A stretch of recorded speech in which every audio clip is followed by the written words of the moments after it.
नमस्कार मित्रांनो, धनश्री जाधव यूट्यूब चॅनलवर आपल्या सगळ्यांचे पुन्हा एकदा स्वागत. बालमित्रांनो, आज मी तुमच्यासाठी शिवजयंतीनिमित्त मी शिवकन्या बोलते या विषयावर अतिशय सुंदर, सोपे आणि छोटेसे भाषण घेऊन आलेले आहे. चला तर करूयात सुरुवात. थांबा.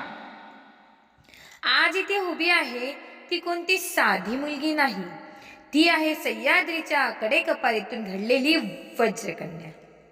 ती आहे शिवरायांच्या विचारांची जिवंत मशाल. मी शिवकन्या बोलते.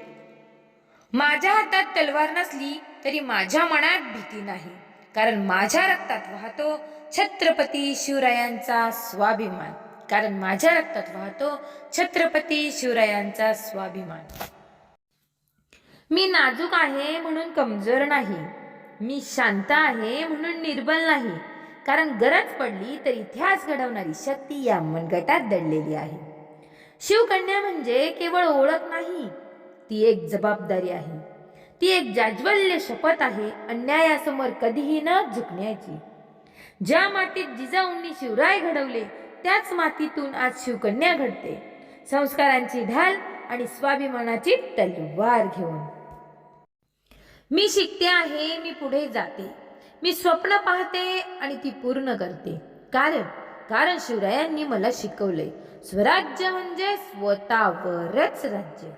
माझं अस्तित्व सौंदर्यापुरतं मर्यादित नाही, माझं अस्तित्व धैर्याचं प्रतीक आहे. मी माया आहे, मी करुणा आहे, पण गरज पडली तर मी रणरागिणी सुद्धा आहे. शिवकन्या कधी डगमगत नाही, कारण तिच्या पावलांखाली सह्याद्रीचा आधार आहे. ती कधी हार मानत नाही, कारण तिच्या श्वासात स्वराज्याचा विचार आहे. आजच्या युगात शिवकन्या म्हणजे फक्त इतिहास जपणारी नाही, तर भविष्य घडवणारी शक्ती आहे. मी अन्याय सहन करत नाही, मी आवाज उठवते. मी अंधाराला घाबरत नाही, मी प्रकाश बनते. कारण मी शिवरायांची लेक आहे, जिजाऊंच्या संस्कारांची ओळख आहे आणि या मातीत जन्म घेतलेली स्वाभिमानी शिवकन्या आहे. स्वाभिमानी शिवकन्या आहे. एवढे बोलून मी माझे भाषण संपवते. जय भवानी, जय शिवाजी, जय जिजाऊ, जय शिवराय.